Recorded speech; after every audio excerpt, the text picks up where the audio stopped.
Hey, good morning, Eastern Oregon, and welcome to this March 13th version of AM Live on EOA, your connection to Eastern Oregon. Don't forget, all of our content is available. You can find that at eoa.network. That leads you to a link tree where you can find our Facebook, YouTube, Instagram, Roku, and then also all of the podcast networks too. So be sure and check that out. Here in just a little bit, we have a pleasure to have two of the FFA girls from Embler High School, Josephine Bingaman and Karlee Patterson. And they are preparing for a state competition. And so this morning we're going to be talking to them, and they're going to be presenting their speeches. And then we'll have an opportunity. Some opportunity to ask them some follow-up questions, and it kind of gives a peek into what's going on. The Embler High School has been well known for their preparation for this, and we've been trying to get this put together for a while. So it'll be pretty exciting. So how are you, man? Morning. You all right? Yeah. First Friday. Yeah. They found that kid that we were talking about on Tuesday. Yeah, they found tragically. him. Yeah. Well, Yeah. But closure for the family. Right. It had been 10 days. Right. Probably a 2-year-old isn't going to last 10 days out in the wilderness. No, that's awful. Yeah. Yeah. But, yeah. So that just goes to show you, if your kid loves water, teach him how to swim. I mean, I'm not saying that would have saved him, but my son did it twice when he was in his from 2 and 3. Newport Bay, he jumped off into if you know Newport Bay, it goes straight down. It's not a gradual depth of water. It goes, and I had to go in after him with my phone and everything in my pocket. And then in a pool one time, I had his little sister in the deep end. My ex-wife and my daughter had went to the restroom, and Kyron was sitting on a chair on the other end. Yeah. And I'm down in the deep end playing with the baby. She's in one of those little rings. Yeah. And I hear this clunk, like plunk. And I look over, no Kyrie. He's at the bottom of the, oh man. That'll make your heart drop. Yes, right it there. will. Yeah. So I left the baby in the defense. Like I just there's no way she could have got out of the ring. And I just went down there and pulled him out. And yeah, that was freaky. Yeah. What's the measure? 114. They voted yesterday. They're going to uphold it in Oregon. Yeah. You'll have to remind us. I don't know what the gun measure. Yeah, they got overturned yesterday. So 114 was passed by Oregon. Okay. And then a Harney County judge, put a pause on it. Okay. And yesterday that got overturned, so it's back into effect as of now. All right. So the 114 measure, which is you have to have a permit. You bans 10-round magazines. It's back into effect in Oregon. Which was originally voted in by Oregonians. Right. It passed Measure 114, and then it went to the federal Court of Appeals, and they upheld it as well. And then a Harney County judge said, no, this is unconstitutional. Mm-hmm. And then all of the sheriffs wrote their letters. And then yesterday, a state appeals court overturned that Harney County judge's decision. So we'll probably go to the Supreme Court, I would imagine. I don't know the next step, but I do know on the 25th, we're doing Keeping It Clear with Cody Bowen, and that's going to be a major topic. He texted me last night talking about it, and our sheriff will be here in less than 2 weeks, and we'll sit down for an hour. I think it's on a Tuesday night. Live, and you guys can ask questions and see, we'll talk about Measure 114. I mean, it's weird because where do you go with that?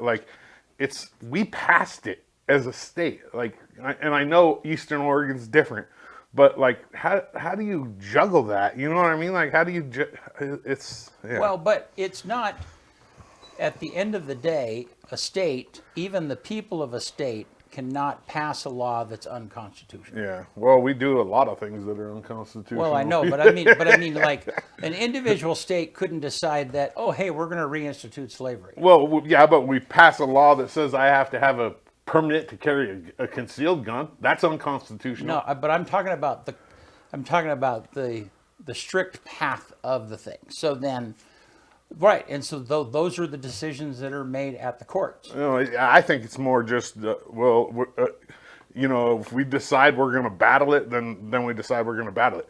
But me having to have a concealed carry permit to carry a gun concealed is unconstitutional as Measure 114 is. Well, I'm just talking generally that the way the systems work is that when something is called constitutional, or whether that's challenged, it's challenged because it's put up against first of all, it's the state constitution, but ultimately it's both. But the second tier is, it could go to the Supreme Court and they could say, no, that's not constitutional. I'm just saying the state cannot pass something that is deemed to be against the Constitution. But we do all the time, and we uphold it. The concealed carry permit is unconstitutional. Okay, so what I'm saying is wrong or not? I'm arguing it. I'm saying that we do it all the time. Right, and so, but that is the point. That is the point of the legal system. The point is it can be challenged, and the opinion of the high court is what determines whether it goes on or not. Yeah, so it's all just based on somebody's decision that day, or the court's decision that day. But not on the Constitution per se. But that is the conflict between the judicial and the legislative branch. Yeah. Okay, so then the judicial, it's essentially, anyhow, we don't have to get into it. Cody said we also passed a law to decriminalize drugs. Yeah. Yeah, and we did it. Not saying that that's unconstitutional, but I'm not defending. I'm just saying it's probably going to go on. This will be challenged. They have 35 days to appeal it. Yeah, it'll be challenged. It's going to be a mess, whatever it is. Yeah, it's just normal. Because there are other states that are watching. I'm sure this is going on in other states too. Yeah. But yeah, so anyhow. I do like the only part about that whole bill that I do like is the loophole clause that it closes. I don't think that, so there's like a loophole. I don't remember what the name of it is, but I guess after like 3 days, if your background check doesn't come back, you can proceed with a gun sale. And I don't like that. Like, I want the background check back. Well, I can't argue the details of it one way or the other because I didn't know what 114 was. Yeah. So, and if you really look at it, a background check is, if you take a background check and put it against the Constitution, it's unconstitutional. It infringes on our right to bear arms. Yeah. But it's like we pick and choose. Like, I don't understand how it ends up being that we just pick and choose certain measures to fight it. I don't know. But Cody said an appeal has already been filed to the higher courts. Yeah. So it'll be good. Yeah. Yeah, bone up on that, Cody, so you can inform us when you get here. Yeah, for sure. Yeah. Good. Yeah. All right, you want to do sports, man? Let's do it. All right. AM Sports Report brought to you by Northwest Furniture and Mattress. Unmatched comfort, endless possibilities with flex steel design furniture that complements your house for years to come. Get started at Northwest Furniture and Mattress in LeGrand. Big Red Rocking Chair on Elm, off Adams. The LHS girls basketball team was just escorted out of town about half an hour, 45 minutes ago, on their way to Forest Grove for the OSAA 4A state championships. They take on Cascade High School this afternoon at 3:15 in the quarterfinals matchup. If they win, they take on the winner of Crook County and Philomath tomorrow at 1:30.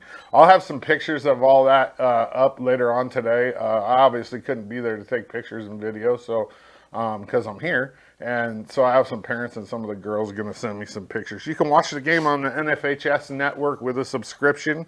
I put a link on the social media that you can follow to get to it. And this team's just as good as anybody in this tournament. I'm telling you right now, there was one upset in the play-in games, and that was Baker over Marshfield. And it just shows that OSAA still hasn't figured out how to rank teams in Oregon, especially on the east side.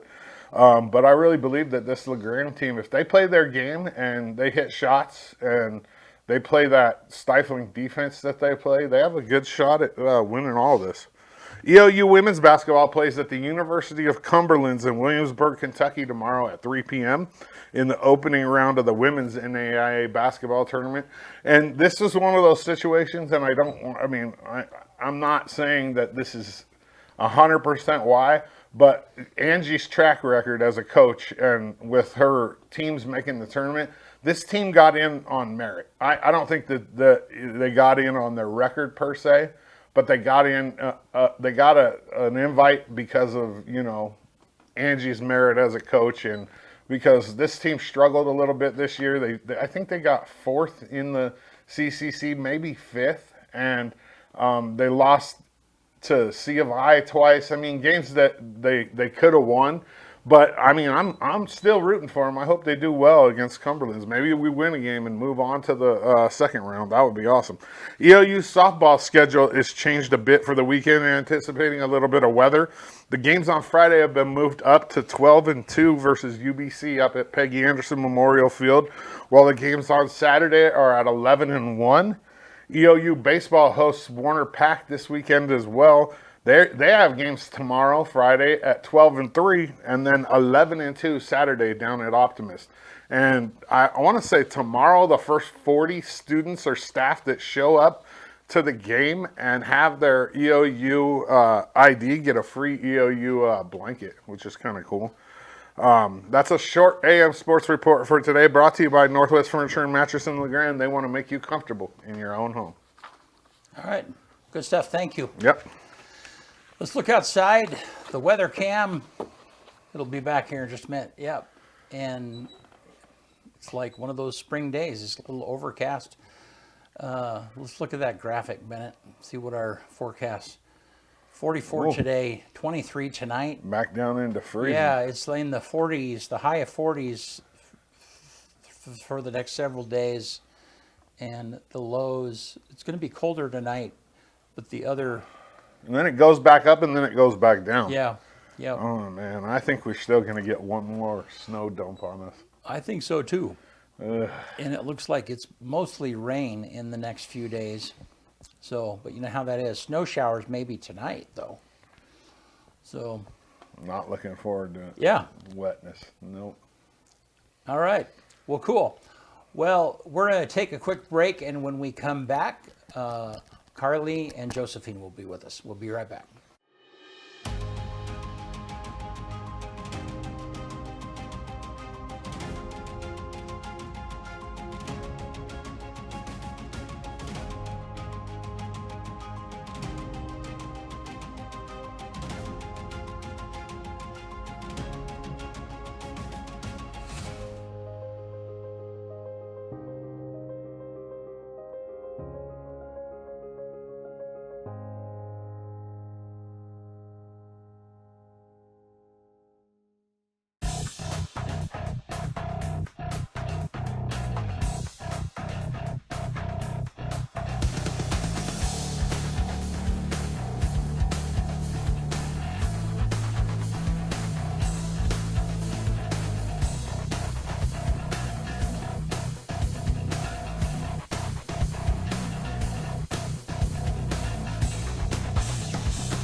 Eastern Oregon is full of interesting people, with interesting minds and interesting things to say. Here at EO Live, we're committed to connecting you to these intriguing people with EO Talks. We let our special guests share their ideas and life experiences with deep, open, engaging, and inquisitive conversations. You'll also be informed in depth on some of the most recent and relevant events, issues, and more. EO Talks on EO Live, your connection to Eastern Oregon, now on Roku. Here in Eastern Oregon, we're blessed to live in such a wonderful area. And though it may seem mild-mannered, there's actually quite a lot that goes on in this area. And apparently, there's two dinguses who happen to be here that are actually crazy enough to get up at the crack of dawn to talk about it. Tune into AM Live on EOA with Brent and Dodsey, featuring special guests, weather, sports, news, and more, every Tuesday and Thursday at 8 a.m., only on EOA Live, your connection to Eastern Oregon, now on Roku.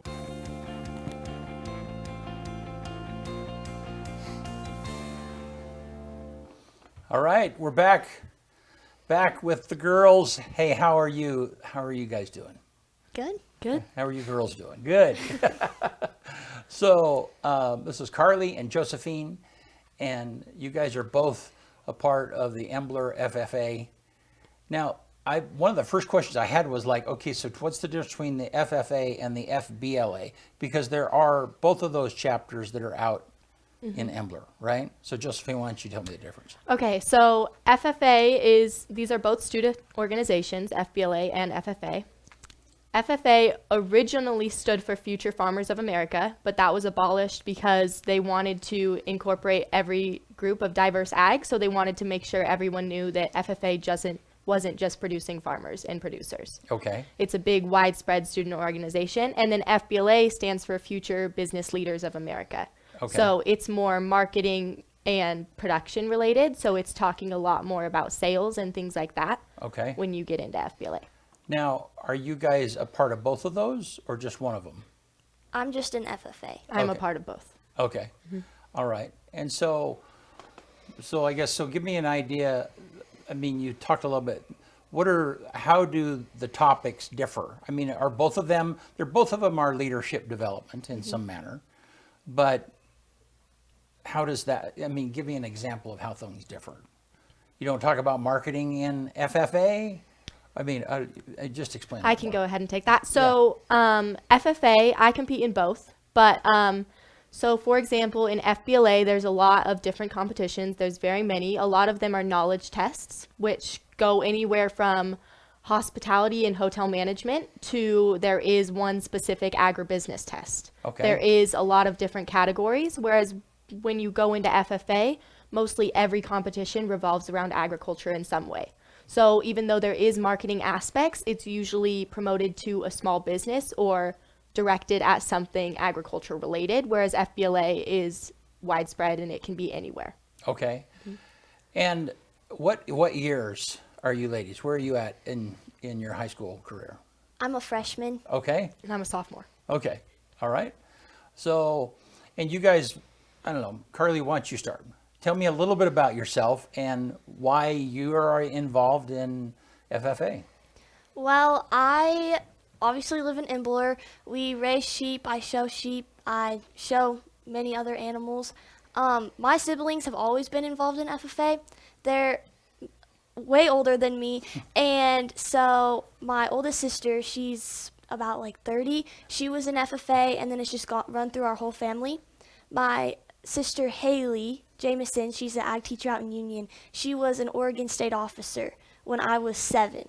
And that's kind of what inspired me to be a part of FFA and do public speaking contests. And so she was a big inspiration, but just watching all my older siblings go through it and all the experiences that they had really made me want to join FFA and make my own memories and experiences. Cool.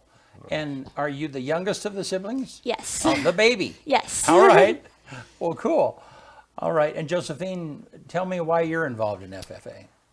So it kind of as well was just incorporated in my family. I'm an 8th generation farmer. I live on a farm. I have 3 brothers. All of my brothers are involved in FFA in some way, shape, or form, as well as my mother when she grew up in Newburgh and she was involved in FFA there too. So it's always been a part of me, and I was always influenced to be a part of leadership. I really enjoy public speaking, and I found a lot of opportunities for that in FFA. So I found a knack for that, and I just expanded through that. I now serve as the district president for the FFA organization. So that's Union County, Wallowa County, and Baker County. And then I am also an officer on our Embler FFA chapter team. Cool. So. Awesome. All right. So, Karlee, tell me about tell me about how the competition works. And I mean, are you going to a state, or I don't know, kind of tell me how that works. What does that look like? So the creed contest is a 5-paragraph speech that you have to memorize word for word. Each word missed, or even like one word put in, even if it's or the, it's minus 20 points. Okay. So you don't want to miss a word. And then you get asked one question at the end, and that's basically what most of the score comes from, is how you answer that question. Okay. So our chapter, we had a couple people that were wanting to move on to districts, we had 5, but only like 3 could go. So we did a contest at our school for the community to come and watch. And we gave the creed there, and the Green Hand officers, I'm the Green Hand president, ran that banquet that we had. Okay.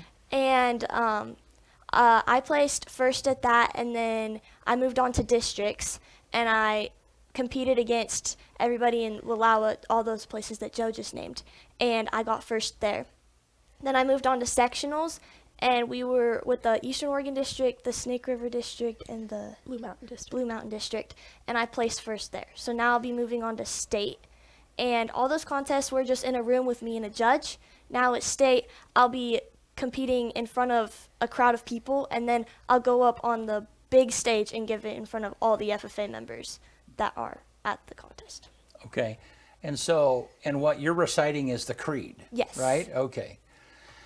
And so, how long is that? And then how many questions might you be asked in the actual competition? Okay, so I'll get asked one question. Okay. Because, yeah, that's just the rules for that. I get one question. And then depending on how fast you talk or slow you talk, it can take anywhere from 1 minute and 30 seconds to 2 minutes. And mine takes me about 1:30. Okay. All right. So you talk fast, is what you're saying. Yeah, I can't really listen to it very slowly because, like, it doesn't, yeah. I'd have to talk like faster. if I'm trying to remember something, if I can get a rrhythm, Yeah. it Yeah. helps. So like if I Yes. can get like a good rhythm, I'll like if I'm trying to remember something word for word. But once you get my age, you don't remember things word for word anymore. Yeah. So Josephine, tell me about your competition and yeah, what it is that you've done. So my competition is titled Sophomore Public Speaking. So it is sophomores across the state. I did the same routine as Karlee. So we didn't have a chapter level competition, but we had a district level competition where I placed first. I then moved on to sectionals with the Blue Mountain, Snake River, and Eastern Oregon districts, and I placed first there. And now I'm moving on to the state competition, which will be in Redmond next week. Okay. What's after state? Is there anything after state? After state, there are some competitions that move on to nationals, which is in October of the end of the year. I have another question. When you were talking about the FFA and them it's not called Future Farmers of America anymore. What's the F stand for then? Doesn't They stand just for- kept it. They just kept it because Yeah. it's. Yeah, I mean, 'cause it's it's pretty so symbolic. synonymous with- yeah, with- everyone with- thinks of yeah. FFA as agriculture, Yeah, it but makes sense. they thought Future Farmers of America was too much of a pinpoint description, so they. Interesting. I didn't Yeah. know that. So now it's just FFA with no meaning. So and tell us about the piece that you're not reciting something. Correct. This is something that you've written. So tell us about your preparation for that and Okay. So the standards for my event is a 4 to 6 minute handwritten speech. So I am judged off my presentation of my speech, and I turn in a written manuscript as well. And then I have 5 minutes of questioning after my speech. So my speech is about 5.5 minutes long, and then I'll have a 5-minute questioning after that. okay. And so then you're having to prepare, both of you are having to prepare for any question that might be asked, Yes. right? Yeah. And so how do you do that? I mean, how do you prepare for that kind of thing, Karlee? So we've been going around for the last couple of weeks and going to different groups and presenting our speeches, and then they can ask us questions. Me personally, I've been working a lot with my sister since she's really good at public speaking and she was on state office. We've been going over every line of the creed and figuring out what questions could be asked about that, and then she asks me a question and I give it back to her. And Mr. Kent has also been a big help because he'll give me a list of questions that might be asked, and then I can just practice those at home by myself. Okay. I don't know about Joe. And how have you prepared for the questions? Because that's a little different for you. Yeah, as far as my questions, it's a pretty niche topic because it's something that's not really talked about. My topic is mental health in agriculture. And my questions can range anywhere from knowing statistics. So I spend a lot of time researching, a lot of time studying. And there was recently just some bills passed through the Senate that I have to stay up on to be able to use in question answers. And then A lot of it just comes from practicing public speaking. Like Karlee said, we've been going around and presenting to different groups and being able to talk in front of groups and use your voice and express what you're feeling and what you're thinking. That's something that is really important, a skill to hone in on for this competition. Cool. Well, I think that we should take a stab at this, and Karlee's going to go. Karlee's going to go first. So, I asked your teacher, J.D. Cant, to send me some questions. To ask you. So he sent me some questions that we'll follow up with, and I don't know whether they're hardball questions or not. You'll have to talk to him later, but I don't think they are. So, but Karlee, you're going to go first. Go to the God shot for just a second, Bennett, if you would. And so we have a little place right over here. I don't know that you can see it very well, but they're going to stand in front of another little area over here and present their speeches. And so we'll be right back, and Karlee will present her speech.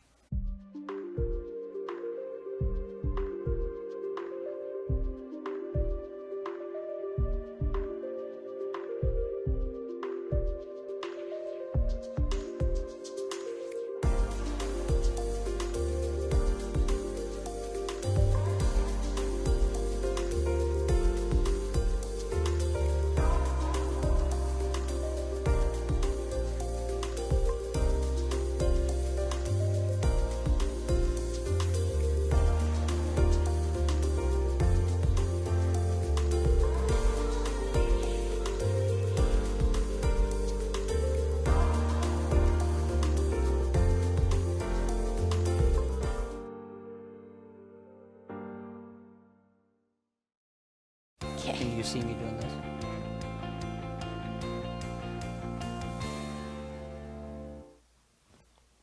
The FFA Creed by E.M. Tiffany. I believe in the future of agriculture, with a faith born not of words, but of deeds. Achievements won by the present and past generations of agriculturists, in the promise of better days through better ways. Even as the better things we now enjoy have come to us from the struggles of former years. I believe that to live and work on a good farm or to be engaged in other agricultural pursuits is pleasant as well as challenging. For I know the joys and discomforts of agricultural life and hold an inborn fondness for those associations which, even in hours of discouragement, I cannot deny.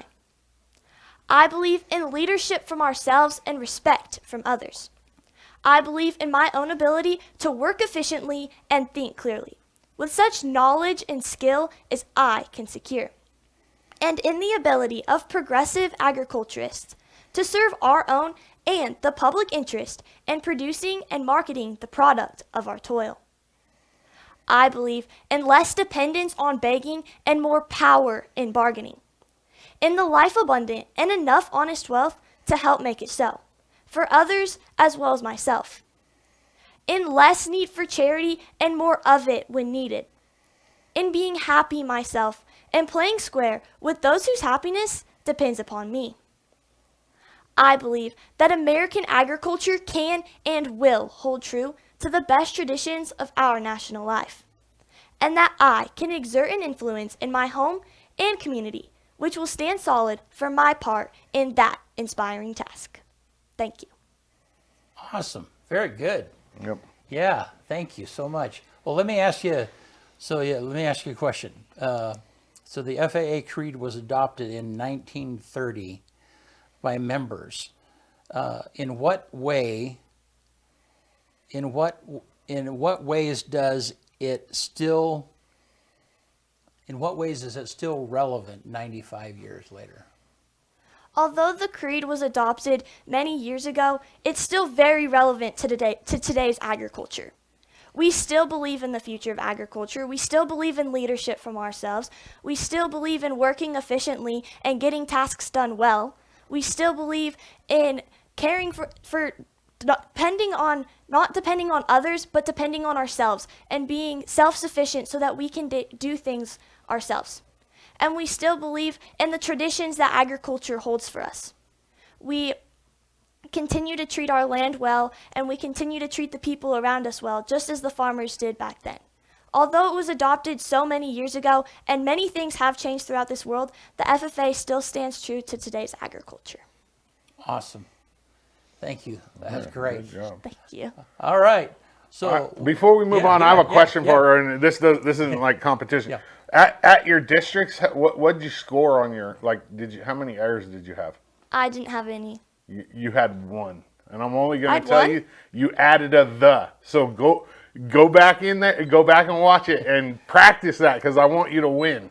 You Okay. added one. I mean, I followed right along with you. You added one the. You said you can't add any words, right? Yes. Yeah, watch it back and see where you added that the and pin, because that's the only one you had the whole entire time. It could be because you're nervous too, but watch it back and take that the out, and it's perfect. Okay. Absolutely perfect. Yeah. I followed along the whole time. yeah, you did great. You did awesome. Thank All you. right, we're going to take a commercial break, and we will be back with Josephine.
I nervously pick up the phone.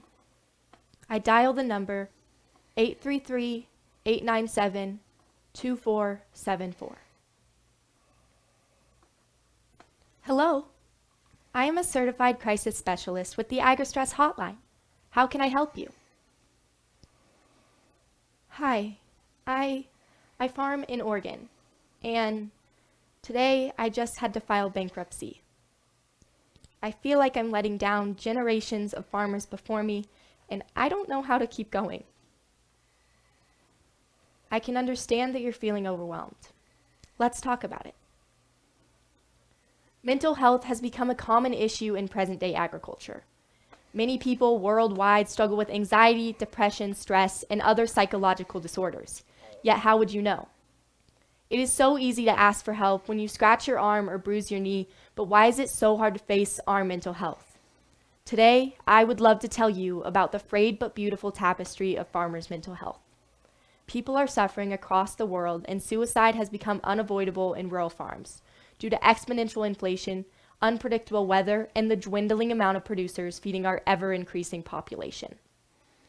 Mental health issues may differ for every agriculturalist, whether induced by labor shortages or weather. The critical thing to note is none of these variables are within our control. In a study at Purdue University, it was found that diesel prices have increased by 63% between the years 2021 and 2022. Not only are fuel prices rising, but so are fertilizers. Diammonium phosphate, the world's most widely used fertilizer, increased by 36% between the years 2021 and 2022. Another widely used plant supplement, anhydrous ammonia, inflated by 79% between the years 2021 and 2022. A farmer cannot control the inflation on pesticides, nor can they control the strident weather conditions. Don McMorrin, a professor at Washington State University, has said, "We are seeing a reduced yield across the gamut of crops in the West." So how does a farmer deal with that? They do the best they can. Andy Lyle is a fourth-generation citrus and avocado farmer located in Southern California. With the raging winds of up to 70 miles per hour sweeping through California, he has lost roughly 50% of his crops. Farmers suspect that avocado production will be down significantly.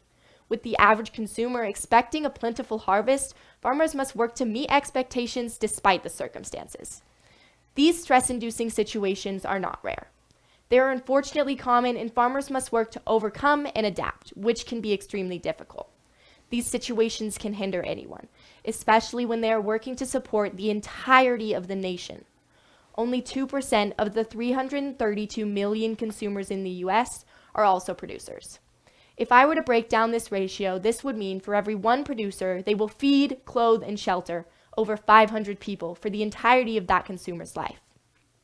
My family is a part of this supply and demand relationship. I'm an 8th generation farmer and have watched as my family endure hardships year after year and hardships after hardships. In recent studies, it was found that over 60% of farmers report at least mild symptoms of anxiety and depression. Aside from mild symptoms, farmers rank in the top 10 careers with the highest suicide rates. There are resources available to anyone who is struggling. For example, WSU has created a new program where anyone experiencing agricultural stress is applicable for 6 free counseling sessions online with a certified psychologist. Another resource available to you is the AgriStress hotline. This is a landline where you can call and talk to a licensed professional in situations of emergency or crisis. All of these resources are united in the effort to minimize suicide in rural farms. 700,000 lives. 700,000 fathers, mothers, sons, and daughters lost each year from the simple act of silence. Lives lost from not reaching out but attempting to power through alone.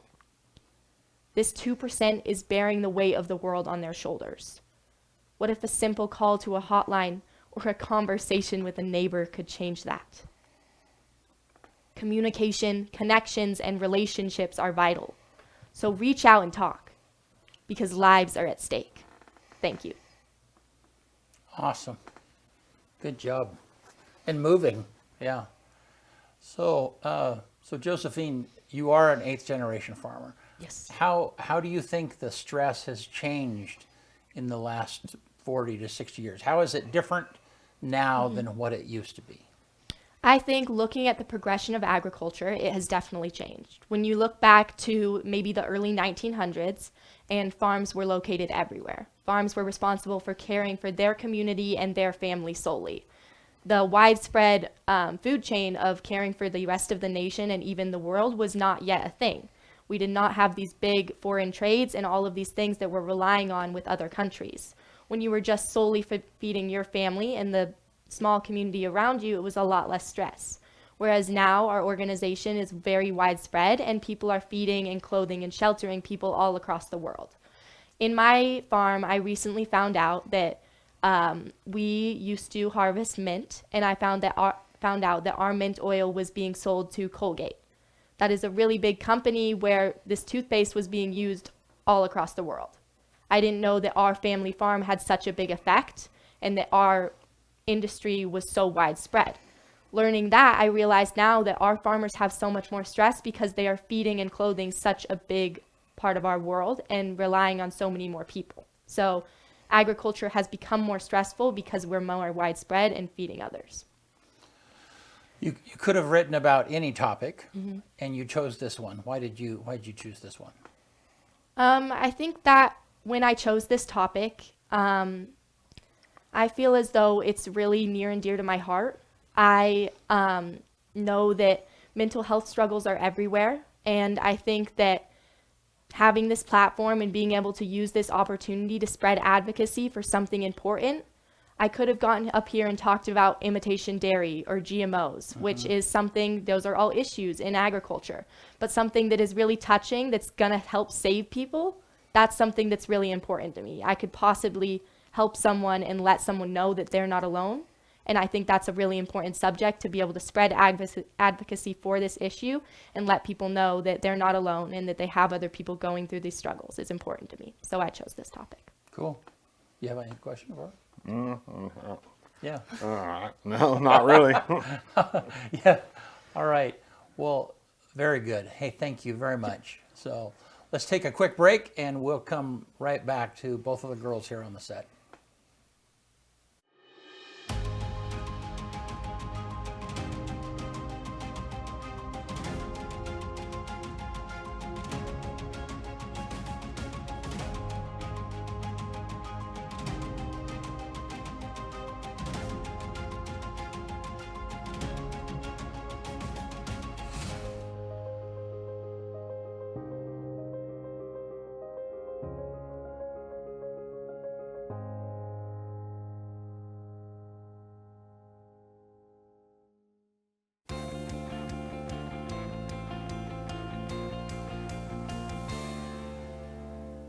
All right, we're back with Karlee and Josephine. Hey, thanks, girls, for doing this. And I know it's sometimes doing it in a setting like this is way more difficult than doing it in front of people because, yeah, you can't really see. You're just staring at a camera, and it can be a little unnerving. So, I don't know, what are your hopes? What do you hope that this will, and Karlee, let me direct this to you first. What are you hoping that this exercise will help you, being a part of this, how will this help you in the future? What are your thoughts? Maybe looking at your family members or, I don't know, do you think this is going to help? How do you think this might help you in the future? I think that this is going to help a lot with just my public speaking ability and being able to talk in front of so many people.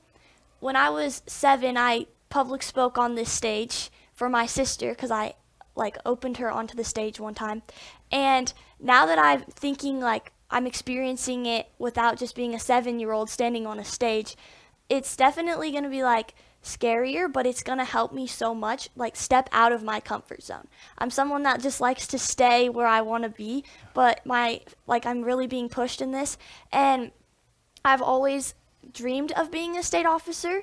I'm going to try running when I'm older, so this is definitely going to help with that. It's going to get my name out there. It's going to get me talking in front of people, and even with just my future job, I don't want to do something big. I just want to be a physical therapist, but it'll help me speak to my clients, speak to the people around me, and just communicate better with those around me.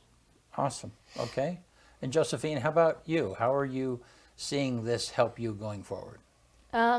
I think this speech does carry a lot of weight in helping me. I think that public speaking is really important to me, and I think communication is something that's very relevant in our day because we need to be able to communicate with others and express ourselves. But truly my goal with this speech isn't about helping myself. I truly want to be able to help others. I chose this topic because I feel like it could make an impact and help people. And I think that this is really important to me because even if I got last place at every competition, just being able to know that I connected with one person and being able to make a difference is really important to me. And possibly being able to be the light in someone's life that let them know they're not alone and to seek help. So. Okay. And Josephine, what do you think you want to do as a career? I mean, that's a long ways away still. Yeah, I've thought a lot about criminal justice. I think that for me, it's really important about standing up for what I believe in, and I really like public speaking. I've always been pretty competitive. Some might say argumentative. So I think that as far as being a lawyer, I've looked into that. And with my ag background, I think being an agricultural lawyer could be a good path for me. I've always liked school. I've been more of an academic. And I think that that could be somewhere I'd be successful and be able to help people. Okay. So let's talk about how agriculture has changed in the last 40 years or so. And I mean, I grew up around farming and ranching in Wyoming my whole life, but it wasn't till a few years ago, and I was actually taking pictures of one of the farmers out here, and he was spraying, and I realized that, I mean, the tractor is GPS controlled with the spray unit, and as you get to the edge of the field, different nozzles turn off so that you're not overspraying, and I had no idea how technical it has become. Yeah. Which then kind of leads me to the question of, give me an example, Karlee, you first, of maybe some of the careers in ag that people might not be aware of. You know, typically they think of like a farmer they're irrigating, they're setting pipe, they're drilling, or I don't know, whatever they might be, But what are some things that we might not know about? Well, a big one that comes to my mind, Joe might have to help me with it, but it's an AI technician. The AI, yeah, for breeding animals. That's not something that is very big, but that's something that many people have started to do to improve their genetics. And AI is artificial insemination. Yes. Yes. Not artificial intelligence. Correct. Right? Yes. Yeah, okay. Yes. Yeah. And it's definitely grown a lot. My family has started doing it just so it's easier to improve your genetics this way rather than having to go out and buy a ram or a boar or a buck, anything. You can just go and AI them, which is crazy how fast you can change your genetics through this. And that's just, I know there's so many different jobs in agriculture that people don't know of, but this is a big one that I think hasn't become very popular with people that aren't as involved with agriculture or aren't as involved in the livestock industry part of it. And what does an AI technician do? They breed an animal by using semen from the wether or the ram. And so they're actually doing the inseminating. Yes. Okay. Yeah. All right. And then you don't have to deal with the ram either. Correct. Yes. Which is the worst part of the whole situation. I got beat up by a ram when I was a kid, about 9 years old, in the back of a Dodge, a 1-ton Dodge Ram with 16-foot racks. I got in there with him. His name was Billy Bob. And he beat me up pretty good. We had an aggressive buck that we kept a shovel outside the pen to hit him in the head because he would ram us. Yeah, that's how Billy Bob was gnarly. They were aggressive, yeah. Wow. Did the shovel make a difference? Well, it had a few dents in it. Yeah. We ended up getting rid of that buck because it got out of hand. Yeah. But So Josephine, give me an idea of maybe some careers that people might not know about. I think that when people think of agriculture, they mostly think of the farming, the animals, and I would say getting your hands dirty jobs, the things that are maybe not what people look up to and want to be when they're older, for some. But I think when you go into agriculture, you realize how widespread it is. For example, there's a lot of different opportunities through marketing and sales if you have that background. There's different opportunities through finances. I have an aunt who works at Oregon Wheat, where she sells insurance that's agriculture related, but that may not be something that you think of right away. As far as other things, there's more creative routes like textiles. There's a lot of things that come from an agricultural background, like all the shirts we're wearing come from different materials. Partly would be wool and cotton, all things that relate to agriculture and farm. So I think that when you think of agriculture, you may think of a smaller pinpoint career, but it really is widespread. And when you think about everything around us, it all comes from a base of agriculture. And when you look at all the things around us, they came from people who are hardworking and who have chosen those careers, who work to get things like that to us today. That's amazing. Yeah. Recently, I ran into somebody, I think it was over in Baker City, and had a conversation with him. And I asked him what he did, and he said, well, I'm a computer programmer and I work in North Powder. And like, what possible computer programming could there be in North Powder? And he works for a big cattle operation. And I mean, and they write their own custom software to keep track of their cows. I mean, in this particular operation, it seemed like they had 10 or 15,000 cattle that they were trying to, but a perfect example of like, who would have thought? Our ag teacher, J.D. Cant, has a Hereford head of cattle, and he something really cool they just innovated was genetic testing. So his daughter, Jada Cant, who is running for state office this year, who's the president of our Imbler FFA chapter, recently did a thing through Kansas where they stamp a part of a cow's ear, and they get a little genetic sample. So it's just a thing of flesh with some hair. And then they send it off to Kansas, and then they genetically test it, and they get back a plethora of results that can be anywhere from predicting offspring to anything they foresee coming with that specific head of cattle. Just all the DNA, all the information is there with them, and that's something you probably wouldn't have thought of, but it's basically hole punching a cow's ear, sending it to Kansas, and then getting a bunch of information. That's something that someone has to do in agriculture that you wouldn't think of as a job, but that might be interesting to some people. Yeah. It's crazy when you think about that whole process of the genetic testing, because these are animals that we domesticated as humans, right? And took away natural selection, and now we're unnaturally reintroducing natural selection. Right. It's so weird. It's crazy when you really think about it. Yeah. let's talk for a minute about the programs out at Embler and your teacher. So, and talk to me about J.D. Kent. And I mean, are there other teachers that help with FFA? I don't know. Karlee, why don't you fill me in on some people out there? So for years, Mr. Kent he's been the only FFA advisor. Okay. This year, we added Alyssa Chatfield to our program. She graduated from Embler, and then she went and taught in Pilot Rock for a while, and now she's back. So we have 2 ag teachers. And then we also have just so many people that are always helping us throughout the community. There's always somebody new in the ag building whenever I'm in class, and they're helping our ag teachers just get ready, especially now that we're going to state convention. And I think just without all that support, we wouldn't get, without our ag teachers and all the support that they get from the community as well, our ag program would not be the way that it is today. Yeah. You have anything you want to throw in there? I would say that it's a village to be able to have our FFA chapter. A few people that come to mind is, so Mr. Kant he does plant science and animal science. That's mostly his area. And then Miss Chatfield does she has anywhere from construction classes, welding. She has small engines, just a lot of different classes where you can learn useful skills that you might use in your career. But as far as volunteers, we have, this is bad of me, I can't remember his last name, but his first name's Pat, because we all call him Pat.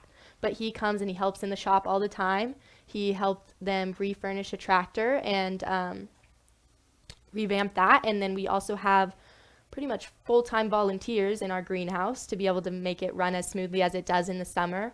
Their names are Terry and Jody, and they work really hard to be able to make the plant operation run as smoothly as it does. They're out there all the time with the help of students, but those are people that you necessarily don't see in the spotlight, but are behind the scenes letting our FFA chapter do what it does.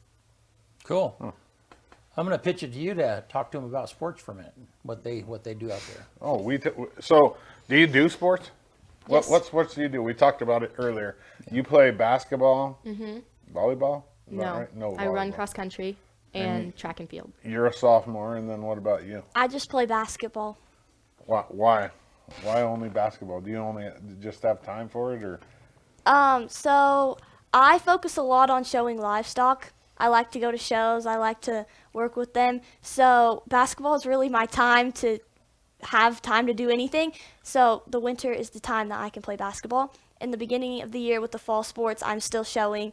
And at the end of the year with track, and that time, I'm just getting my animals. So I need to be working with them. That's why I just do basketball. Now for you, do you show too? I do, but I'm not as hardcore as Karlee. No, are you when you show? Have you seen those TikToks of that girl with the pig? Yeah, Karis Dadson. Yeah. That's awesome right there. That's crazy. You aren't that intense? No, she is. She is though. I gotta see it. Yeah. I show some things, but I do the county fair and EOLS, but she travels and shows all over. You show sheep. What do you show? I have meat goats, and then I also have a small business where I breed and sell and market California meat rabbits.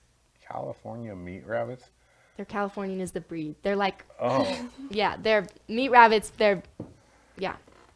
I like rabbit actually. If it's cooked right, it has to be cooked in a pressure cooker. I don't eat it because it makes me sad, but I do not, however, like lamb or sheep. Lamb has to be cooked just right. Yeah, and then mutton is terrible though. Yeah. Oh man, it stinks up the whole house. Oh, yeah. And my aunt's made it any way you can think of. I mean, I'll eat a lamb kebab if it's a fairly young lamb. You know what I mean? Yeah. But once they get a little time on them, yeah. I'm not a fan. No, I don't like the. No. You like it? Yeah, Mutton? we have some friends that make lamb and lamb kebabs, and it's the best.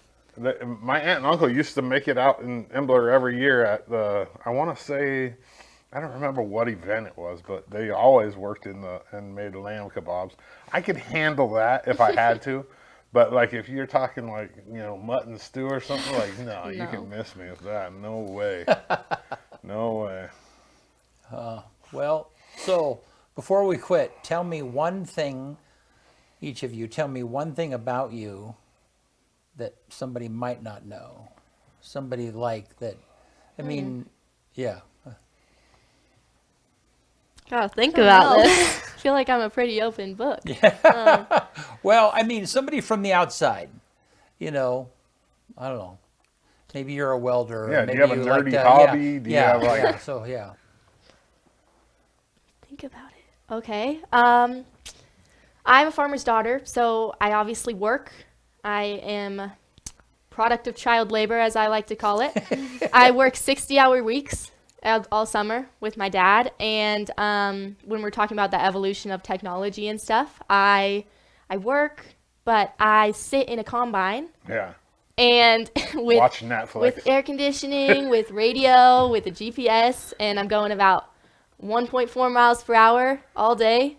That's what I spend my summer doing. I don't have this idealistic boating, fun summer. No, I sit in the combine and I work, but it's actually pretty nice. Yeah.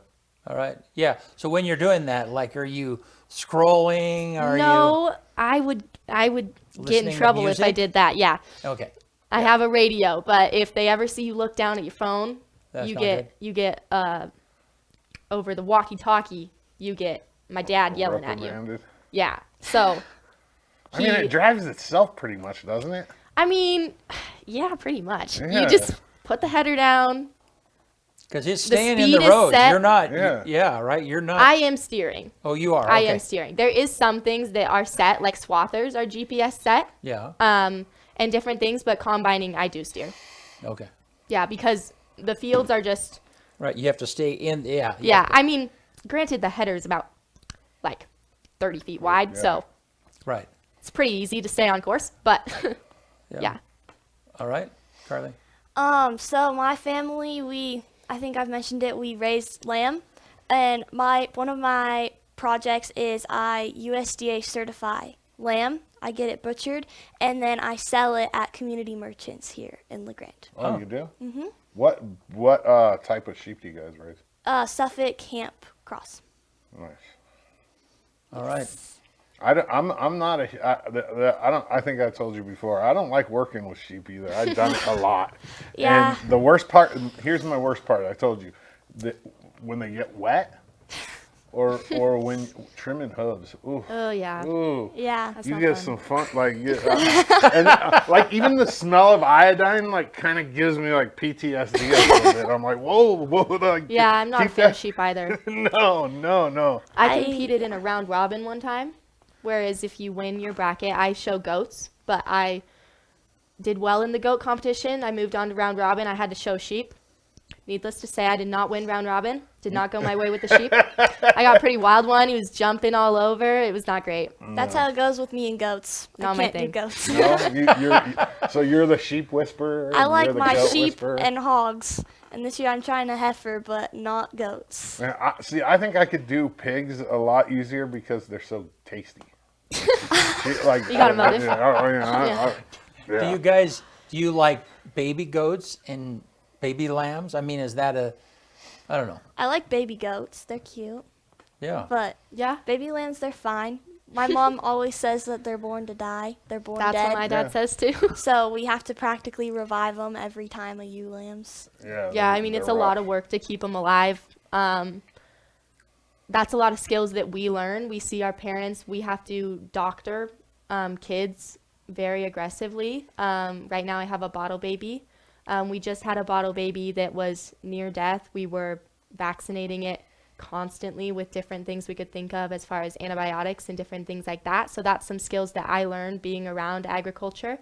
And then he lived somehow, and he is now bouncing around and happy, but it was really hard for the first couple days. We didn't know if he was going to live, so it was a lot of work to get him back to life, but those are some things that agriculture has to do. Well, You call born them to die. bottle babies? Born to die. We Yeah. call them bummers. We call them We bottle call 'em bottle babies. babies. They got yeah. a chance. Yeah, no, they're bummers. Oh, wow. Yeah, But they- born to die meaning that if you don't do anything, I mean, if you don't, they're going to die. Yeah. I would Yeah. say, yeah, agriculture has been so domesticated as far as our animals. I breed boar goats, which originated in South Africa, and they were pretty self-sufficient. But as far as being domesticated now in the U.S., they're obviously not used to cold weather, so that's pretty difficult. We were just talking. We gave a speech last night at a different meeting, and there was a girl who was raising cattle who had a calf that she had to float in a hot bathtub to get it back to life. That's not something you would have seen someone doing. But now they're born to die, and it's really hard, and it was frozen, and you had to dip it in hot water to get its blood back to liquid. I mean, if let it you're live. raising it for food, it's born to die anyway. Well, I mean, true. Technically, But preferably not at birth. We were always told not to name them. Like, don't give them names. They're. I'm soft. Yeah. Have either of you guys ever mutton busted? I goat tied when I was little. And what about, have you ever caught a greased pig at a fair? No. Oh, yeah, that used My to be brother's really mutton popular. busted. Well, I kind of mutton busted. We have some ewes that are crazy, and we'll ended try up to on walk one? them to the next pen, and they'll run between your legs and take And just off. take off. Yeah. My brothers and I, my brothers used to show steers. That's not my thing, but my older brothers who now are in college used to show steers, and they would have competitions on who could stay on the steer the longest. Yeah. So you laid on the steer while it was laying down, and then the other one poked it to make it stand up, and we got to see how long each of us would last. Yeah. It's pretty competitive. I rode a sheep when I was a kid, when I was really young. Out in Elgin, actually. Yeah. I think every kid in my family did, actually. I have a big gap between my siblings, too, like you. My sister's 14 years younger than me. Wow. Yeah, I'm almost 16 years younger than my oldest. All right. Well, hey, thank you so much for being here, and appreciate you guys taking the time, and good luck. When is the state competition? She will compete on March 20th, and I will be on March 21st. So like a week. Yeah. A week from today. And then 8 days. All righty. Well, hey, you want to guess out here? Yeah, let's do it. On this day, March 13th, 1852, Uncle Sam cartoon figure debuts in the New York Lantern Weekly. 1923 on this day, American inventor Lee DeForest demonstrates his sound-on-film movie pictures for the very first time, which was the first time there was actually sound in a movie. 1986 on this day, Microsoft has its initial public offering and lists on the NASDAQ. 2012 on this day, something that was like big for people my age and older's childhood. Encyclopedia Britannica announces that it'll no longer publish printed versions of its encyclopedia, which for all you kids, you used to have to look in an encyclopedia to find information. Now you have the internet.